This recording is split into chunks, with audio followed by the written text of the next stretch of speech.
What happens when the people who sacrificed literally everything for you, the people who bled for you, who starved for you, who basically shielded you from the darkest parts of the universe suddenly become your greatest fear? Yeah, it's a terrifying thought. Right. And like, more importantly, what do those people do when they finally get the upper hand? When the tables turn completely and they hold your entire existence, your literal survival, right in the palm of their hand? I mean, it is the absolute ultimate test of character because it's incredibly easy to be, magnanimous and forgiving when you have absolutely no power. Yeah, exactly. It is an entirely different sociological and psychological phenomenon when you possess absolute unchecked power over the very people who wronged you. So true. And that is the exact philosophical and political dilemma we are unpacking today. Welcome to today's deep dive. We are examining a sprawling, meticulously documented astropolitical case study drawn from the source material known as The Mercy of Earth's Return. Right, and on the surface, if you just glance at the timeline, you might think you're looking at a standard sci-fi narrative. Oh, for sure. It has galactic empires, artificial starships, existential conflicts. All on a cosmic scale, yeah. But we're diving into this because it operates as a profound laboratory for examining the mechanics of betrayal. Mhm. It looks at the sociology of preemptive fear and what I can only really describe as the ultimate paradigm-shifting application of radical forgiveness. It's wild. Oh. The text provides this remarkably detailed framework for understanding, like, the darkest and lightest impulses of civilization. It strips away all those abstract theories of political science and forces us to look at the raw data. Exactly, the data of how societies react to power dynamics, especially when those dynamics are upended overnight. Okay, let me set the baseline for you, the listener, so we understand the sheer scale of the timeline we're dealing with here. We're going to track humanity as they step onto the galactic stage and just immediately assume the role of the selfless protector of this massive multi-species coalition called the Galactic Alliance. They really hit the ground running. They do. Humanity does everything right. We play the ultimate good neighbor. We save them from disasters. We fight their wars. And in return, humanity gets brutally betrayed out of sheer, unadulterated paranoia. Just absolute fear. Right. And so humanity is forced to disappear entirely. They vanish for 200 years, only to return with literal godlike technological supremacy at the exact moment the galaxy faces complete extinction. What's fascinating here is that the overarching theme is really the anatomy of fear. It shows us how established civilizations or, really any entrenched power structure project their own dark capabilities onto others. Yes, the projection is crazy. It really is. The Alliance looks at humanity, a species that has only ever demonstrated grace and self-sacrifice, and they superimpose their own territorial, violent instincts onto them. Like, we would conquer people if we had that power. Exactly. The Alliance's internal logic was essentially, if we possessed humanity's military and economic strength, we would conquer everyone.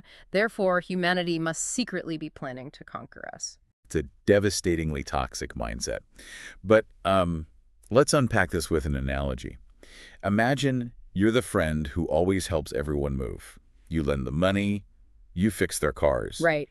But instead of saying thank you, your friends lock you out of the house because they're terrified. You might one day ask for a favor. That's a great way to put it. It's deeply ingrained in how large groups operate when faced with an unknown variable. So let's go to the beginning of the timeline. The sources refer to this era as humanity's golden age within the Galactic Alliance. And the documentation shows that the day Earth formally joined was celebrated across 1,000 different worlds. But the texts make an explicit point here, right? Humanity didn't buy their way into this coalition with wealth. No, not at all. And they didn't force their way in with military threats. They earned their seat through profound, continuous physical sacrifice. If we look at the structural role they played, humanity essentially volunteered to become the immune system for the entire galactic community. The immune system. I love that. They stepped into a void that the Alliance had basically ignored for centuries. And the examples in the source material are just staggering. We are talking about centuries where human fleets are stationed on the absolute fringes of known space, fighting off organized pirate syndicates. Yeah. They're patrolling and defending vital trade routes that, economically speaking, Earth doesn't even directly benefit from. Right. They're taking all the risk for someone else's reward. Exactly. They're rescuing rimworld colonies that were straight up abandoned by the richer, more established core civilizations of the Alliance. And there is this deeply vivid historical record in the text concerning a star-going supernova near a densely populated sector. Oh man, this part is intense. It is. The Alliance bureaucracy was completely paralyzed. They were bogged down in debates over jurisdiction and resource allocation. Just red tape everywhere while planets are about to burn. Exactly. But human fleets just bypassed the red tape, plunged straight into the radiation zones, and evacuated billions of beings. Billions. And we must recognize that this wasn't merely disaster relief. It involved immense military sacrifice, too. Oh, absolutely. The historical data regarding the Carthan swarm invasion of the Outer Rim is a prime example of this. The Carthan Swarm, yeah. The swarm was a non-negotiable biological threat. When they breached the Alliance borders, human soldiers formed the vanguard. They died in the millions protecting terrestrial worlds that were not their own. They bled for soil they had absolutely no historical or legal claim to. Furthermore, on a macroeconomic level, when sector-wide famines struck the inner systems, Earth did not capitalize on the scarcity. Which is what almost any other empire would do, right? Charge a premium for food. Exactly. But they didn't. They completely opened their agricultural and technological vaults. They disseminated advanced food synthesis technologies freely across the Alliance. No patents, no licensing fees. Deliberately choosing not to demand extortionate trade concessions in return. Which, when you look at the broad scope of history, is almost incomprehensible. That level of unconditional, system-wide sharing completely breaks standard models of economics. It really does. The text provides a direct insight into the human psychological state at the time. It literally says humanity believed they had friends among the stars. It's somewhat heartbreaking. It is. They were operating under the genuine, maybe naive assumption that they were constructing a galactic community built on mutual aid and trust. Well, from a sociological standpoint, human leadership was executing a massive-scale strategy of reciprocal altruism. Okay, break that down for us. The foundational idea is simple. You invest heavily in the survival and prosperity of your neighbors, and in turn, the entire community becomes robust, resilient, and inherently supportive of you. Right, a rising tide lifts all boats. Exactly. But in the cold, unforgiving realm of astropolitics, altruism is rarely interpreted as a genuine moral stance. Oh, for sure. It is almost exclusively viewed as either a hopelessly naive vulnerability or, far more dangerously, as a highly sophisticated manipulation tactic. Wait, I want to pause here and pull a thread on that. Yeah. Because I think it's crucial to look at this from the perspective of the Galactic Alliance. Okay, let's do it. If I put myself in the shoes of an Alliance Council member, I'm looking at these newcomers giving away post-scarcity food tech, right? Mm-hmm. They are throwing their citizens into the meat grinder of the Carthan swarm to protect our outer colonies. Yep. At a certain point, doesn't absolute selflessness start to look incredibly suspicious? It definitely does to a paranoid mind. Like if you are listening right now, imagine you have a coworker who constantly volunteers to do your hardest projects. They buy you lunch every day, they work weekends for free just to make your department look good. Right. Eventually, you aren't going to view them as an angel. You're going to start wondering, what is this person's angle? Are they trying to steal my job? Are they building a case to management? Yeah. Exactly. It's a dynamic where the overperforming entity makes the rest of the established structure look totally incompetent. It's a classic case of what sociologists call tall poppy syndrome, but magnified to a planetary scale. Tall poppy syndrome. Yeah, the flower that grows the highest or outpaces the rest of the field invariably gets its head cut off by the collective. Wow. The Alliance leadership simply did not possess the cultural or historical paradigms to process humanity's behavior. In traditional scarcity-based power politics, a state acts rationally only when it seeks to maximize its own security and wealth. Usually at the expense of its neighbors, yeah. Right. But humanity was acting to maximize the security and wealth of others. Because the Alliance intelligence apparatus could not understand the surface motive, they assigned a deeply malicious underlying motive. So they concluded humanity was intentionally creating a galaxy of dependence. Yes. Like they were engineering an artificial debt. A societal debt so massive and so pervasive that it could never possibly be repaid. Meaning humanity would effectively own the political will of the entire alliance. Precisely. They viewed it as a soft power conquest. And this is the critical inflection point in the narrative, where the Golden Age metastasizes into paranoia. Yeah. The rapid progression, the unmatched generosity, the spilled blood, none of it bought loyalty. It did not forge a bond of unbreakable friendship. Instead, it cultivated a deep, systemic paranoia. It's so tragic. The very acts that preserved the Galactic Alliance became the psychological seeds of humanity's downfall. The source material is very explicit about this transition. It states, the betrayal began with fear. Fear always came first. And while humanity was out on the fringes, acting as the shield for the galaxy, their society back home on Earth and its core colonies was flourishing in a way the galaxy had never seen. Without the burden of internal conflict, human technology was advancing at a terrifying exponential rate. The technological acceleration of Earth cannot be overstated here, Greg? Not at all. The archival data notes a compounding effect. Human hyperspace drives were getting faster by the decade. Their defensive shielding, their industrial fabrication capabilities, their energy output. Just constantly leveling up. Yeah, they were achieving major paradigm-shifting scientific breakthroughs in the span of years, whereas the rest of the Alliance took centuries to achieve the same milestones. And to a heavily bureaucratized, slowly evolving galactic community, exponential growth is terrifying. It completely shatters the established, comfortable balance of power. Earth's gross domestic product and industrial output ended up surpassing the combined economies of several ancient star nations. Right. And the Alliance Council, this massive governing body, just sits in their capital watching this meteoric rise with a growing, sickening unease. You can track the progression in the diplomatic cables referenced in the text. It begins as quiet whispers in the hallways of power. Just murmurs between ambassadors at diplomatic functions. Right. Then, those whispers solidify into highly classified threat assessments by Alliance intelligence agencies. And finally, the fear reaches critical mass and morphs into outright public accusations on the Senate floor. The rhetoric shifts to humanity is becoming too powerful. They seek unilateral domination. They are an existential threat to galactic stability. And that phrase, a threat to galactic stability, is the ultimate euphemism used by entrenched power structures. Because stability doesn't mean peace, does it?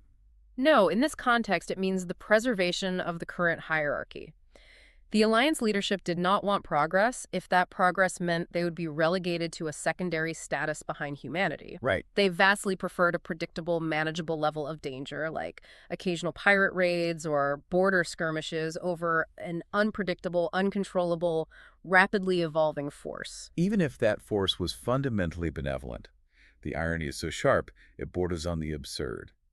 The single species that sacrificed the absolute most to preserve the lives of the Alliance was suddenly being legally and politically framed as its greatest existential danger. It is a devastating political reality, and it culminates in this incredibly tense, pivotal scene in the archives. Oh, this scene is unbelievable. You have President Elena Ward, the leader of Earth, standing before the entire assembled Alliance Council. And the physical space she's standing in the Grand Chamber was architecturally designed to represent universal unity and mutual respect. Yeah, and she is standing at the podium making a desperate, purely factual plea to reason. She lays out the entire history of human casualties. She literally says to them, "We have done nothing except help." And the response from the hundreds of species represented on that council? Absolute suffocating silence. That's silence. I mean, it's perhaps the most profound psychological moment in the early text. It really is. The records note that the various representatives actively avoided eye contact with President Ward. They couldn't even look at her. Because the sociological breakdown is fascinating. Many of them privately felt immense guilt. They knew humanity had saved their specific worlds. Right. But the collective atmosphere was dominated by fear. And in the arena of political survival, primal fear will always overpower moral guilt. Guilt is a secondary emotion of reflection. Fear is a primary emotion of action. Here's where it gets really interesting, though. I want to emphasize what you mentioned earlier about projection, because to me, this is the psychological core of the betrayal. Absolutely. The Alliance's fear was essentially a massive galaxy-wide psychological projection. The council members looked at humanity's artificial intelligence, their advanced shipyards, their expanding economy, and they thought, if we had those assets, we would use them to enslave our neighbors. We would establish a dictatorship. Therefore, Earth must be secretly planning to do exactly that. Exactly. It leads directly into the doctrine of preemptive defense. If you examine the history of conflict, Aggressors have continually justified atrocities by claiming they were simply striking before they could be struck. It's the ultimate mask for insecurity. Yes. The Alliance Council uses this projected fear to vote overwhelmingly to pass the containment resolution. Humanity is officially reclassified from a core ally to a strategic threat. And the legislative action is immediate. The very next day, crippling sanctions hit. Vital hyperspace trade routes, the very same routes that human pilots had literally died to defend from pirates a century earlier, are permanently closed to human vessels. Unbelievable. Human colony worlds are economically isolated. Massive, multi-species military blockades are established around Earth's borders. And the human leadership is just stunned. The diplomatic corps is completely caught off guard. The transcripts show that human diplomats actually believed reason would prevail. They kept bringing data to the table, saying, look at our track record. We saved you from the supernova. We stopped the Carthan swarm. But raw data and reason didn't stand a chance against systemic institutional paranoia. No, they didn't. And this period of isolation isn't just a brief political standoff. The text details that years pass. The conditions on the blockaded worlds worsen. Human merchant ships are aggressively boarded and inspected by Alliance military patrols. Human technological research is heavily restricted under threat of orbital bombardment. It's a slow, deliberate, suffocating squeeze. Because it is not simply a blockade, it is a meticulously engineered provocation. They wanted to fight. Yes.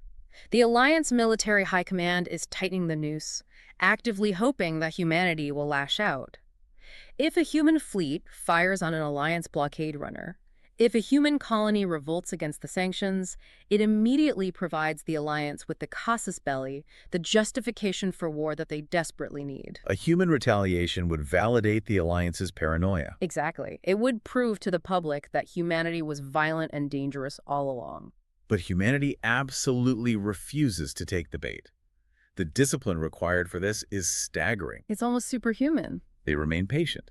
The human military stands down. They refuse to retaliate against the boardings and the economic starvation. They cling to this desperate, agonizing hope that diplomacy will eventually break through the hysteria.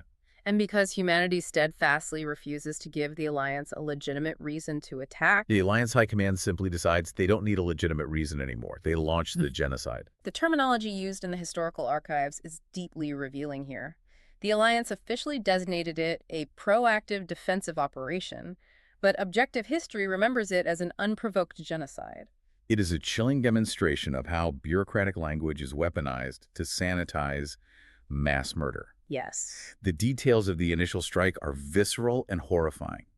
Without any formal declaration of war, without any warning whatsoever, massive Alliance armadas drop out of hyperspace and launch simultaneous coordinated strikes against dozens of human colony worlds. The descriptions from the ground are apocalyptic. Orbital defensive stations are burning and falling out of the sky. Vast metropolitan cities are just vanishing under sustained orbital bombardment. Millions of innocent civilians, people who had spent their lives believing they were part of a galactic community, die on the very first day. Entire human populations, unique cultures built on distant worlds, are simply erased from the map. And the justification the Alliance broadcasts to the rest of the galaxy while the ashes are still falling.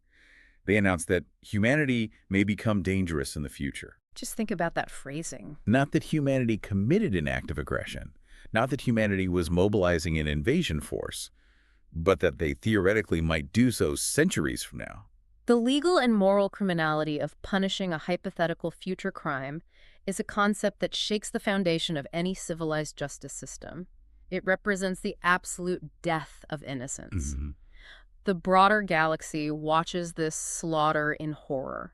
The texts note that several minor species lodged formal protests, but the vast majority remained completely silent. Out of fear. Because they were now terrified of the Alliance's newly unified, battle-tested military machine. Earth, the former shield of the galaxy, stands completely alone. I really want to focus on humanity's reaction here, because this is where the source material breaks from every expected narrative trope. Think about human biology. Right. If someone drops kinetic weapons on your city as they vaporize millions of your citizens on a Tuesday afternoon, the fundamental human instinct, the biological evolutionary imperative, is to fight back. You launch every single missile in your silos. You go down swinging, taking as many of them with you as possible. The question that kept running through my mind while reading this was, how do you convince an entire species, billions of angry, grieving, deeply terrified people to just pack up and turn off the lights. Because humanity's response to this unprovoked slaughter was absolute, total silence. There was no retaliation. Yeah. No counterfleets were launched to engage the Alliance armadas. No fire declarations of war were broadcast. Instead, the surviving human ships simply vanish. Earth goes completely dark. I have to imagine that this wasn't a unanimous, peaceful consensus. The human leadership must have exerted an almost authoritarian level of martial discipline to suppress the factions that desperately wanted to fight back. It feels viscerally wrong to us because it violently contradicts our deepest instincts for self-preservation through dominance and retaliation. But if we analyze the strategic calculus happening in the hidden bunkers of human leadership, we uncover an act of strategic brilliance. And a profound, almost unimaginable level of societal discipline. Yes, look at the mathematical reality.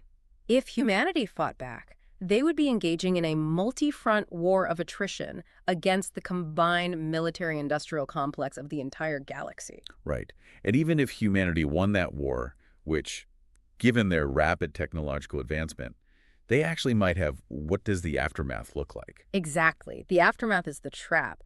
To win a war against the entire alliance, humanity would have to systematically conquer, subjugate, and permanently police thousands of alien worlds. They would have to enforce martial law across a significant portion of the galaxy. Yes. They would literally become the exact monster the Alliance accused them of being. They would become a tyrannical empire born entirely of blood and oppression. Precisely. By fighting back, even in justified self-defense, they would retroactively validate the Alliance's preemptive strike in the eyes of history. Wow. They would lose their foundational morality to save their physical lives. So the leadership made a different, incredibly painful choice. They didn't disappear because they were weak, and they certainly didn't disappear out of cowardice. They disappeared to preserve their moral high ground. And fundamentally to buy the one resource they needed more than anything else to ensure the long-term survival of their species. Yeah. Time. They disappeared to prepare. The sheer logistics of that disappearance are mind-boggling. I mean, think about the mechanics of hiding an entire civilization. You have to evacuate the surviving colonies under the cover of darkness. Right, you have to mobilize massive civilian fleets. You have to modify their engines to run with zero thermal or tachyon emissions so they can't be tracked on sensors. And you move billions of people into the uncharted dark zones of space. The text describes it beautifully but chillingly. One day, humanity existed as a pillar of the galaxy. The next day, they were simply gone, ghost ships in the void. And the most tragic part, the galaxy threw a massive party. Unbelievable. The Alliance capitals held parades. They celebrated because they genuinely believed the great threat to their stability had been permanently removed. It is the ultimate tragic irony. They celebrated the surgical removal of their own immune system. That is the perfect way to phrase it. It's like an ancient, wealthy city-state deciding to execute the elite, seasoned mercenary army that has guarded its walls for generations. Simply because the politicians are terrified, the mercenaries are gaining too much political influence. Exactly. The politicians throw a massive festival to celebrate their newfound security, completely oblivious to the fact that they have left the gates wide open. Yep. And they celebrate right up until the moment a massive, unstoppable Mongol horde appears on the horizon the very next morning. And that catastrophic realization brings us to the era the text calls the 200-year shadow. 2 full centuries pass without a single confirmed sighting of a human being. 200 years is a fascinating and dangerous span of time in astropolitics. It is long enough for the direct, lived memory of humanity's sacrifice and their subsequent genocide to die out entirely. But it's short enough for the historical record to remain intact, albeit twisted. Humanity transitions from a living, breathing reality into a political myth. They become a literal ghost story. The Alliance uses them as a cautionary tale taught to school children to illustrate the dangers of unchecked ambition and the necessity of the Alliance's strict regulatory control. And while the Alliance is busy telling ghost stories about human boogeymen and stagnating in their comfortable, tightly controlled hierarchy, a very real, very physical nightmare drops out of the cosmic void. The Dravok Empire. Yes, the Dravok. The source material explains that they come from beyond the mapped regions of known space. And the text makes a very clear, terrifying distinction here between the motives of the Alliance and the motives of the Dravok. Right. The Alliance committed their atrocities driven by preemptive fear and a desperate desire to maintain political stability. A flawed logic, but a political one. Exactly. The Dravok, however, are driven by pure, unadulterated biological and cultural conquest. There is absolutely no negotiating with them. The concept of mercy does not even exist in their linguistic or cultural vocabulary. The arrival of the Dravok represents a fundamental, brutal truth of the universe. No matter how secure you feel, there is always a bigger fish. Always. The Alliance had spent 200 years intentionally stagnating. They congratulated themselves on their perfect stability, and they actively suppressed any rapid technological advancement to maintain the political status quo. Right. Consequently, their military technology had barely evolved since the day they bombarded Earth. They were utterly, tragically unprepared for an external threat of this magnitude and ferocity. The archives describe the initial conflicts as an absolute slaughter. It wasn't a war, it was an extermination event. Planet after planet falls in a matter of hours. The massive alliance fleets, the exact same bureaucratic military machine that so proudly burned human colonies 2 centuries earlier, are just effortlessly annihilated by the Dravok vanguard. We see massive ancient civilizations crumble instantly. The mighty Varel Union. They assess the Dravok threat, realize they have a 0% chance of victory, and surrender unconditionally within a week. And the Kresh Dominion, who attempted to fight back. The text is brutal here. They don't even get the chance to surrender later. The Dravok completely exterminate them. Extinct. Gone from the universe. The entire galaxy is literally approaching the precipice of total biological and cultural extinction. If we connect this to the bigger picture, the karmic irony is almost too heavy to process. Oh, man. The Alliance Council, comprised of the direct descendants of the very politicians who murdered humanity, are now sitting in that exact same grand chamber. But this time, they aren't projecting power. They are begging for solutions while billions of their own citizens die and their core worlds burn. They destroyed humanity because of a purely hypothetical, manufactured threat. And in doing so, they systematically stripped themselves of their only capable defenders right before a literal, unstoppable existential threat arrived. The Dravok are the physical manifestation of the exact terror the Alliance falsely projected onto humanity. Yes. It has to be the most devastating I told you so moment in galactic history, except there is not a single human around to say it.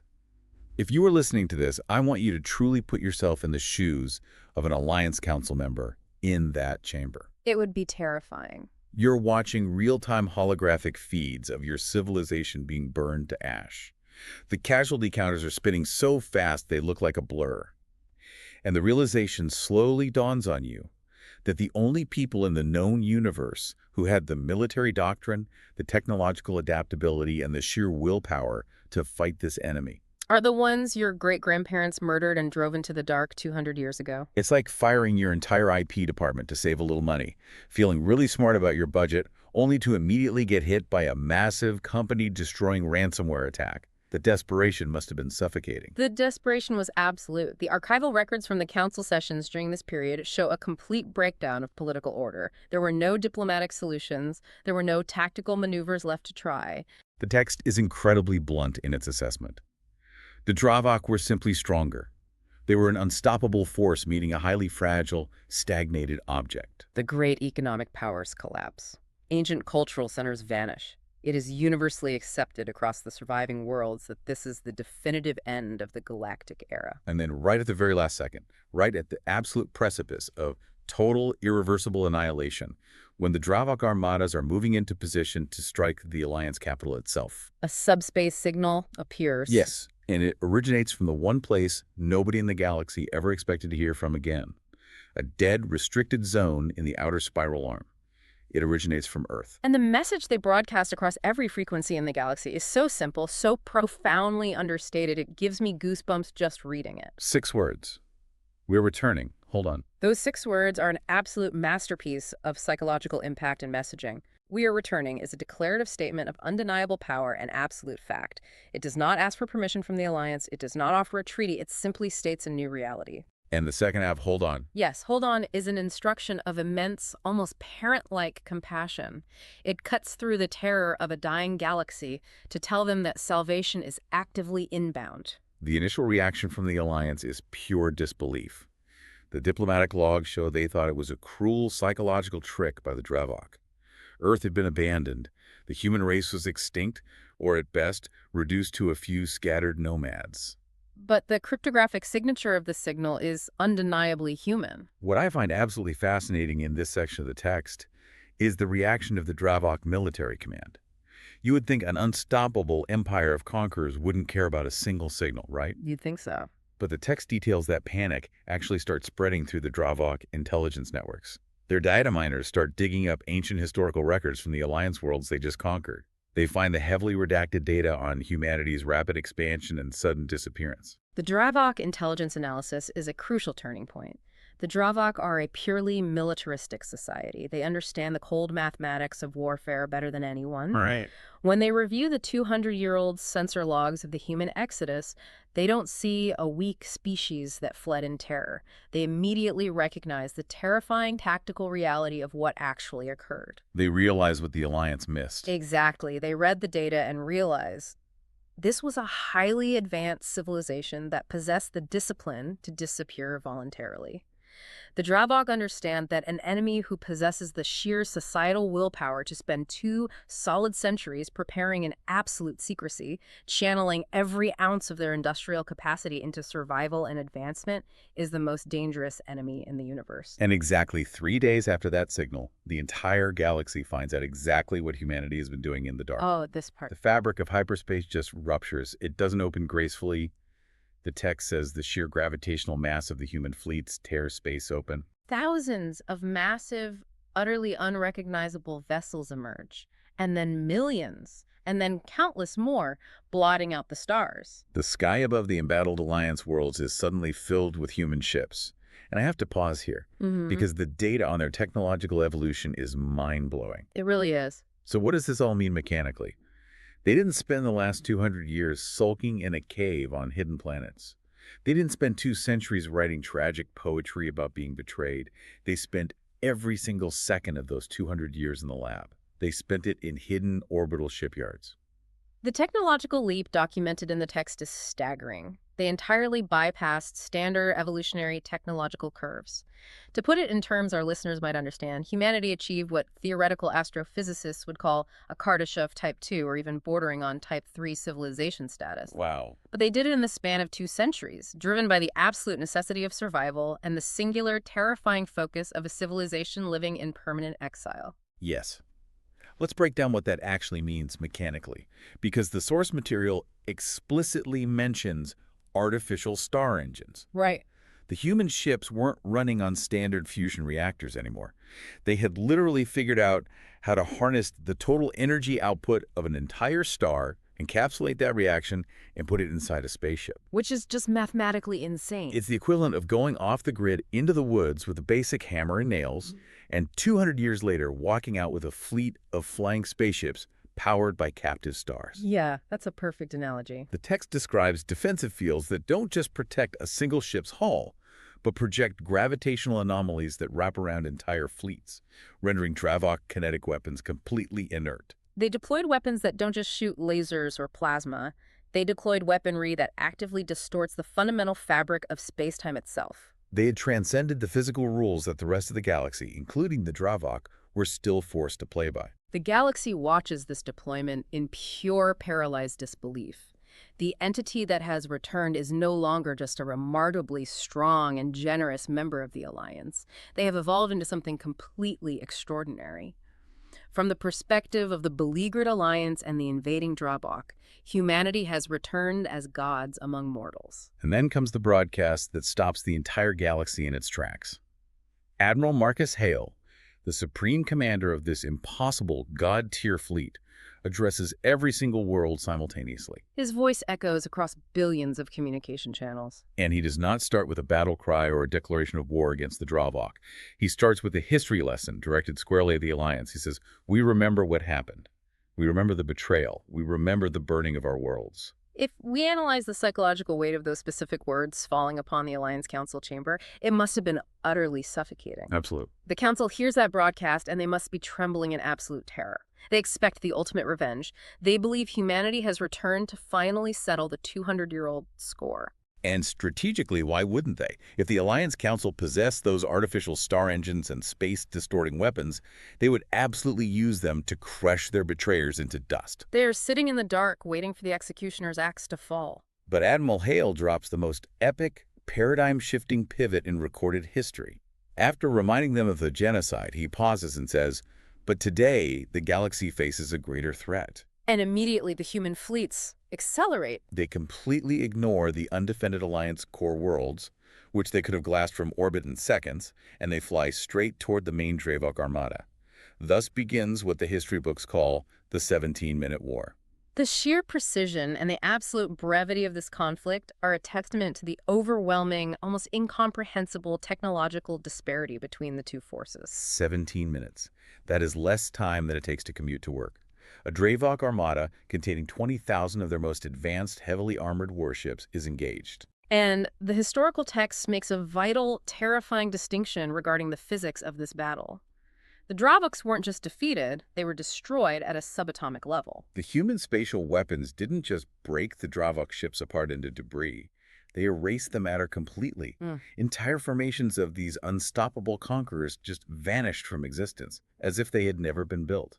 For the Dravok, a culture built entirely from the ground up on the foundational premise of their own absolute military supremacy and divine right to conquer this defeat is an ontological shock. It completely breaks their understanding of reality. For the first time in their entire recorded history, the Dravok fleet's retreat, fear, a conceptual emotion they previously only inflicted upon others but never experienced themselves, spreads like a virus through their empire. And humanity does not give them a single moment to regroup or breathe. The human fleets advance relentlessly. They sweep through the galaxy, systematically clearing system by system. They arrive at occupied worlds, effortlessly dismantle the Dravok garrisons, and liberate the populations.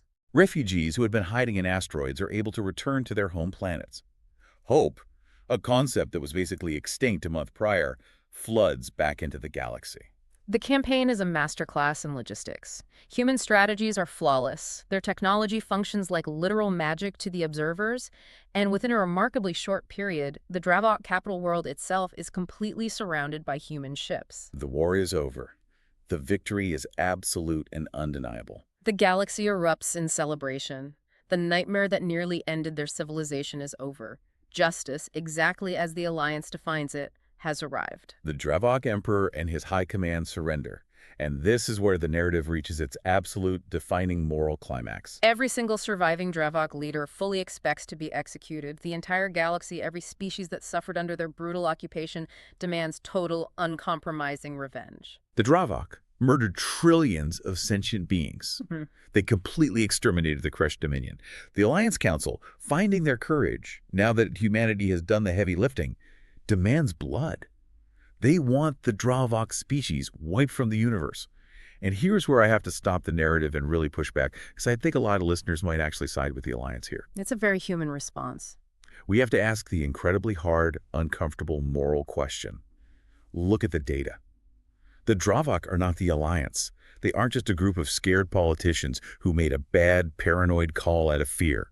The Dravok are genocidal, biological conquerors. They killed trillions. They wiped entire unique species off the galactic map forever. If you are listening to this right now and thinking, I would have blasted them into dust, you are not alone. No, you're not. Isn't the galaxy entirely justified in wanting them wiped out? Why shouldn't humanity just press the delete button on the Dravok? Oh. Haven't they definitively forfeited their right to exist in a peaceful universe? It is the most natural biological response imaginable. What you are describing is retributive justice, an eye for an eye, scaled up to a planetary level. Yeah. It is the logic that has governed almost every conflict in history. But we have to look closely at the mechanics of what Admiral Hale does next, because it subverts that entire historical paradigm. He issues a fleet-wide order that defies every single expectation of the Alliance and the Dravok. No executions. When this order is broadcast, the galaxy absolutely erupts with outrage. The Alliance ambassadors demand to know why. They scream at the human leadership, they are monsters, they deserve death. And the scene that follows is just incredible. Admiral Hale looks directly at the holographic projections of the Alliance Council, the exact same political body that betrayed his ancestors, the people who murdered billions of humans and forced them into exile, who are now screaming the loudest for Dravok blood. And he calmly says a few words. So did many of you. Wow. The atmospheric shift in that room is palpable, even just reading the transcript. The Grand Chamber goes completely, terrifyingly silent. Hale is performing a masterful psychological maneuver here. He is not merely saving the Dravok in that moment, he is explicitly putting the entire Galactic Alliance on trial. He is forcing them to look into a mirror and confront their own profound hypocrisy. The Alliance Council suddenly realizes the terrifying implication of their own argument. If the standard for survival in this galaxy is moral purity, and if the absolute punishment for the crime of genocide is extermination, then humanity should have vaporized the Alliance Council 200 years ago. Exactly. Earth had every single logical, historical, and emotional reason to hate them. Every reason to destroy them. But Earth saved them. They saved them during the Golden Age, and they just saved them again. Hale drops the ultimate philosophical hammer on the galaxy. He tells the Alliance Council, "When you betrayed us, you allowed your fear to turn you into the very thing you claim to be fighting. Hatred creates monsters. We refuse to become one in the dark, and we will not become one today." This exchange is the foundational thesis of the entire historical text. It argues that true power is not the ability to destroy your enemies. Any civilization with sufficiently advanced technology, artificial star engines, spatial distortion weapons, can destroy. True power, the rarest commodity in the universe, is the ability to break deeply entrenched cycles of violence. What is so fascinating from a sociological perspective is that humanity treated the Dravok the exact way the Alliance should have treated humanity 2 centuries earlier. They didn't just spare the Dravok from execution, they actively and systematically rehabilitated their society. Yes, the logistics of the aftermath are crucial. They don't just leave the Dravok Empire in a state of smoldering ruin, which would just breed resentment and a future war. Right. The text details how humanity systematically dismantles the Dravok military-industrial complex, but then they immediately pivot to rebuilding the Dravok infrastructure. They provide advanced agricultural technology, medicine, and planetary defense shields to their former mortal enemies. And I want to point out a highly realistic, messy detail that the source material includes, which keeps this from being a fairy tale. Oh, the internal conflict. Yes, the archives explicitly note, many humans deeply disagreed with this policy. Splinter factions within the fleet demanded vengeance. Meaning radical mercy wasn't some biological default setting for humanity. We hadn't magically evolved into purely peaceful angels over 200 years. Not at all. This mercy was a difficult, highly contested, profoundly conscious choice made by the human leadership. They had to actively fight their own human nature, their own trauma, and their own angry populations to ensure they didn't become the villains of their own story. And that single, incredibly difficult conscious choice effectively terraformed the political and sociological landscape of the entire galaxy. Historians within the narrative look back at the no executions order and classify it as the greatest turning point in galactic history. Because the radical approach actually worked. The Dravok society fundamentally changed. By breaking the cycle of punitive destruction and offering a hand instead of a sword, humanity provided an alternative model of existence that the Dravok had never encountered. A civilization built entirely on ruthless conquest was meticulously taught the mechanics of cooperation and mutual benefit. It results in a total galaxy-wide paradigm shift. Former mortal enemies become deeply integrated trade allies. Large-scale interstellar wars become incredibly rare, almost non-existent. Unprecedented economic prosperity spreads across thousands of worlds. The age of endless paranoid conflict just ends. And the vital takeaway is that it didn't end simply because humanity had bigger guns, although having artificial star engines definitely gave them the leverage to enforce the peace. Right. And it didn't end just because they won a tactical victory, though they absolutely dominated the battlefield. The galaxy fundamentally changed because humanity, wielding absolute power, absolutely refused to let the trauma of their historical betrayal dictate their future actions. They possess the profound strength to refuse to let their abusers define their moral framework. Exactly. Which brings us to the epilogue of this incredible timeline. Decades later, on the anniversary of the Dravok surrender, a massive monolithic monument is constructed in high orbit above a fully restored Earth. And inscribed deeply into the metal of that monument are the words spoken by Admiral Hale. These are words that every single child in this new, peaceful, integrated galaxy has to learn as part of their core education. The inscription reads, "The greatest revenge is not destruction. The greatest revenge is proving you were better than those who betrayed you." It is a profound, perfect synthesis of the entire narrative arc. Humanity's ultimate victory was never truly military, despite their technological supremacy. It was a massive moral triumph. Their ultimate revenge was, quite literally, the weaponization of mercy. They proved their undeniable superiority not by erasing their enemies from the cosmos, but by elevating them. It is such a massive, sweeping, galaxy-spanning historical study. But at its core, it boils down to an intimately relatable, deeply personal concept. So as we wrap up this deep dive, I want to turn this directly over to you, the person listening right now. It's a tough thought experiment. It is. I want you to think about a time in your own life when you were profoundly wronged, a time you were deeply betrayed by someone you trusted, someone you perhaps sacrificed a great deal for. Now, I want you to imagine a scenario where tomorrow you wake up and you are suddenly handed absolute, unchecked, godlike power over the exact person who hurt you. They are completely at your mercy. What would you actually do with that power? Would you have the internal strength to rebuild their world? To offer them the grace and the help they so callously denied you? Or would the fear, the ego, and the deeply buried anger bubbling inside you turn you into the exact monster they always accused you of being? It is incredibly easy for us to sit back and analytically judge the Galactic Alliance for their cowardice and paranoia. But true mercy, the kind of mercy that fundamentally changes the universe, requires a level of strength that most of us are still evolving to find. A deeply uncomfortable question. But in the study of power and character, it is perhaps the only question that truly matters. Thank you for joining us on this journey today. Keep seeking out these incredible case studies. Keep asking the hard, uncomfortable questions and try to apply these massive, galaxy-spanning concepts to the conflicts in your own corner of the universe. We will catch you on the next Deep Dive.